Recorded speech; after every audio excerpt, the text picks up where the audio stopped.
Can we just pause for a second and talk about those moments? Those heart-stopping, world-tilting moments where life as you know it just fractures. We've all had them. Maybe it was a phone call, a text, or a sudden realization. But for our beloved Hallmark star, Jan K. Crystal Lowe, that moment came in the most jarring, chaotic, and utterly insane way possible. It wasn't in a quiet, sterile doctor's office, holding a hand, with tissues at the ready. No, it was in a restaurant, with her 3-year-old son running around like crazy, while she was simultaneously trying to coordinate picking up her daughter from dance practice. It was in the middle of that everyday, beautiful, stressful mom chaos that her phone rang. And on the other end, a voice delivered the news that would change everything in the most chillingly casual way you can imagine. Crystal, the 44-year-old actress we've all come to love, from Seen, Sealed, Delivered, and countless Hallmark movies, is slowly coming to grips with a new, terrifying reality. A diagnosis of stage 3 breast cancer.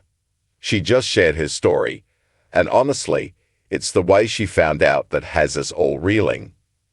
In a recent, incredibly vulnerable video, Crystal sat down to process the trauma of that discovery. Finding out was insane. The way it happened, she shared. And insane doesn't even begin to cover it. The phone call no one should ever receive. Let's just picture the scene. Crystal is juggling. She's in mom mode, multitasking 1,000 things at once. Her phone buzzes. It's her doctor. She answers, probably expecting a quick all clear or a let's schedule a follow-up. Instead, she explained, I received a really weird phone call from my doctor. The first thing her doctor said was, "What's up?" Crystal, understandably confused and in the middle of parenting chaos, replied, "What do you mean, what's up? You called me." And then, the casual hammer blow.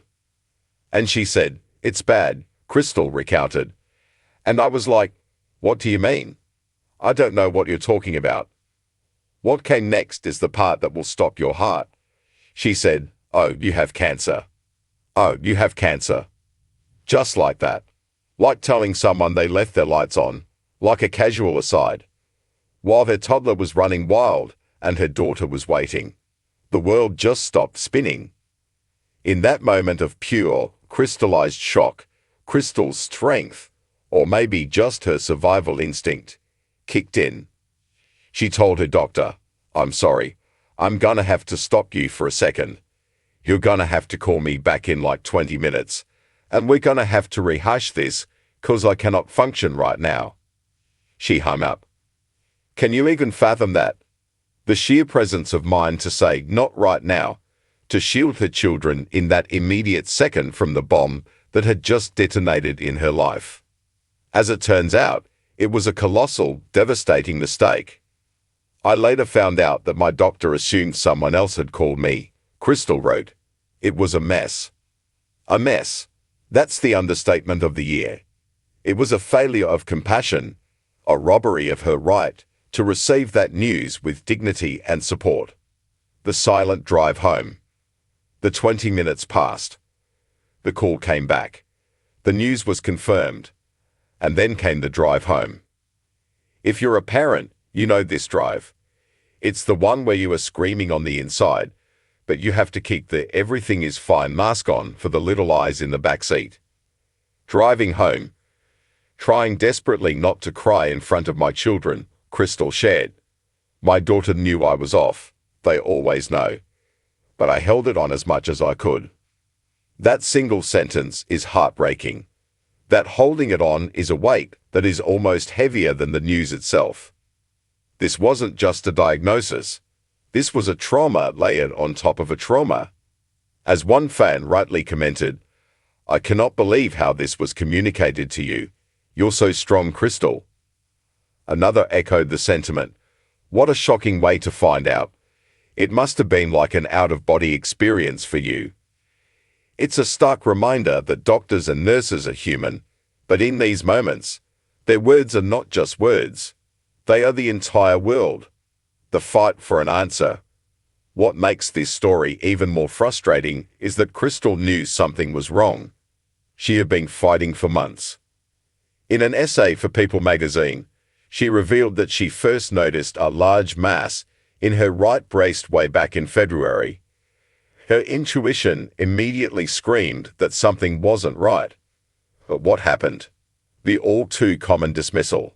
A mammogram and a guided ultrasound showed nothing irregular. The doctor called it a mystery. A mystery.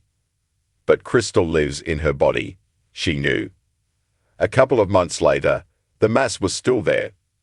Not only that, it was changing in size and placement, and my confusion and fear kept growing. Then came the undeniable sign. My nipple became inverted, so I went back to the doctor. This time, they couldn't ignore it. The mass measured a staggering 10 centimeters. She was rushed into an immediate blind biopsy. And then, that horrible, chaotic phone call at the restaurant. This is the part of her story that should be a literal bullhorn for every single person reading this. You know your body better than anyone. If something feels wrong, and the test comes back clear, do not stop. If you are dismissed, find another doctor. You are your own best advocate. Crystal's advocacy may have just saved her life. From why to what's next? In the weeks since that earth-shattering day, Crystal has been on an emotional roller coaster. She's now asking the questions anyone would. I still ask myself regularly, why? How? But her perspective is already shifting, evolving into something so profound.